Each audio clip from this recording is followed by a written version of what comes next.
ultimately, the reason I find joy in that, and all in my family, and joy in my business, joy in my friends, is because I'm selective about these things. Like, I'm the one that chose them.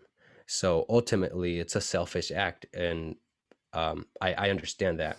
It's I love my family. You see how that's an I want to be with my family. You know, I enjoy spending time with my friends. I love the business that I'm working on.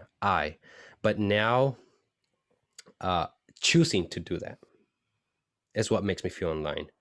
That I'm the one choosing that I'm gonna be with my family. I'm the one choosing what business I'm gonna work on. I'm the one choosing the kind of friends that I have. That's why I'm happy when I'm with my friends, because they're friends that I've chosen, that I know, are either in similar, uh, like in a similar state as I am, or they can either, like, they bring me something, I give them something. It's like, I'm selective about these things. I'm very selfish about it, but I do give. I give every time. I give. But it's always, like, it's always an I thing. I'm the one choosing for these things to be. If I at one point decided that maybe, my family life was gonna hinder my whole existence, then I have to reassess, and it's tough. It's hard. Let me explain something to you. So Sure. my wife and I, we have decided to buy a school bus and convert it into a house and live in it, right? Oh, wow. Um, and we're just gonna travel in the United States, seeing new places, and That's awesome. do that. But so, because my family is a family of five, and we kind of need a bit of a bigger bus, so we're gonna buy a bit of a bigger bus. In fact, we're gonna go see it today, by the way. After I'm done talking to you, we're gonna go look at the bus to buy it. Wow. um but sometimes I would talk to her, and she would sound a little bit hesitant, like, not hesitant, but like I could sense a little bit of fear in her voice when we were talking. And it would take me, because I've been looking for buses here and there, so I've seen different sizes and different types of buses. And when I would see that she would be kind of scared to do this, I would, in my mind, I was kind of hoping that she would not back out of this, because I've seen some smaller buses that I can go on by myself. It sounds cruel, and it's not that I would be thinking about leaving my wife. That's not the case. But you can kind of see how, okay, I would leave this part for now so that I can go on this journey, because, like, ultimately, it's what I want. It's what I want to do. It's what's in line with me, my essence. And when you look at life the way I look at it now, life is too important. It only happens one time. I only have one opportunity to go on a bus journey, only one opportunity. And if that was to change, I would not do it. A part of me would not be fulfilled. A part of me will not be fulfilled. And with that comes a lot of communication, a lot of understanding, a lot of talking, with the people involved, so they can understand kind of where I'm at, where my mindset is, and with all that kind of stuff. But it's ultimately a me thing. Like, the life that I'm leading, it's ultimately a life that I want. I'm the one choosing for myself. I can't allow people to control my life. If luckily my wife like, she's still with me on this. We're doing this, and she's super excited about it. It's just like, it's so different. Like, I would get scared sometimes, but I knew that I was going to do it regardless. But I can't know for her, because I'm not her. So I would kind of be like, hopefully she doesn't back out of it you know but it's that understanding. We It sounds selfish, but I do take a lot of people into consideration in my actions. When you're involved, I have to talk to you, I have to communicate with you you know but it's my life. It's my life. If I was to say something happened and my wife didn't want to go on this bus journey, and I'm like, okay, well, then we won't do it. Imagine the energy that I'm generating every time that I talk about this bus is going to be suppressed for who knows how many years. The essence, my essence is suppressed at that point because what I wanted to do is not being done. So I'm suppressing my essence. I'm not allowing it to be expressed, you know. And it's hard. It's hard to make decisions like that sometimes because you say no to something, but it's more like you're choosing what's more in line with you, what you want, you know, and with that comes tough decisions sometimes. Yeah. Well, so as you were speaking there, it reminded me a lot about kind of the emotions I went through over the last, I'd say, decade or so, making these hard choices of closing the circle of friends. Because as you know, when you're growing up through high school, college, university, you tend to have a larger group of friends that you Yeah. accumulate over a few years, simply because you study with them.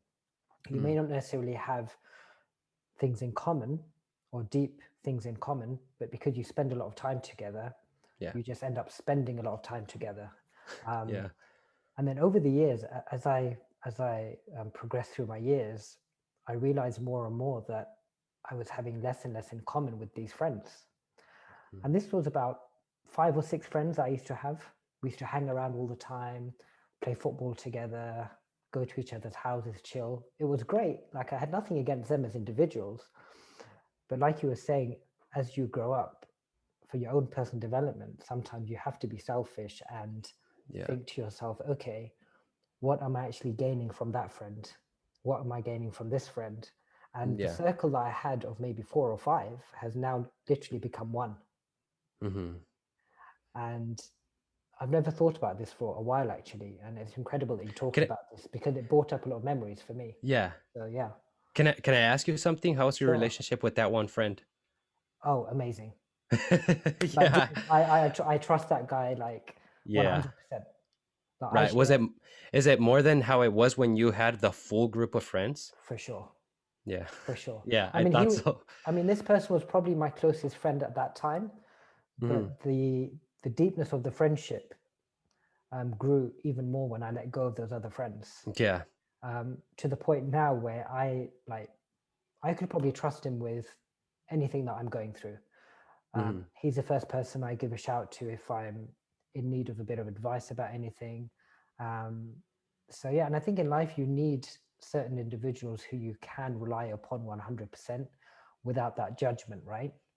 Yeah, it is important to have certain connections with some people. For example, the whole pandemic that separated people, Mm, right? Um I was listening to a Joe Rogan experience one time, and he mentioned something that I really resonated with, and he was talking about, and this I don't even know who he was talking to, but I remember what he said because it resonated with me so well.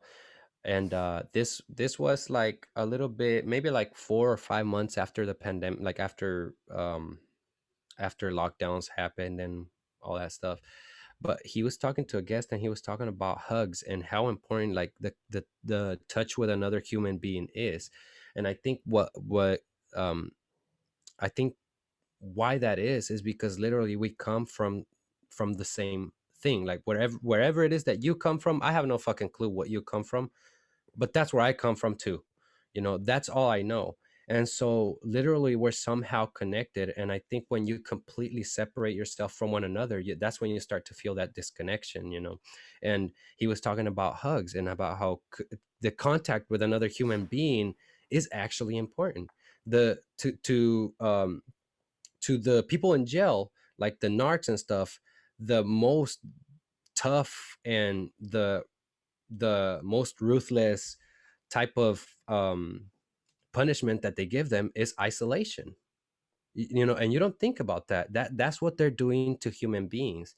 And literally being isolated from all of other human beings can drive you insane, and it has driven people insane before. You know, I think yes, I think it is important to have a good connection with at least some human beings, just understanding that you're not them, that they're not you. And if at one point something came to be where you had to departure because now you that you want to be isn't necessarily here, then you kind of have to make that choice, you know. But it is important to have those connections. And wherever it is that you go, like say you have a friend and you realize, you know, I don't think that this is serving me anymore, or that I'm not serving this person in the way that I could. Maybe, you know, it's all good. We can cut ties here. And when you go on to something, to somebody else, you're going to take that with you, you're going to take that understanding, so you're going to build another relationship somewhere else, but it's going to be healthier because you're the one choosing, you know. It's going to be better in that way. But yeah, it is important to have communication, connection with other human beings, I feel like. Yeah, um it's just that understanding your boundaries with your sure. own life.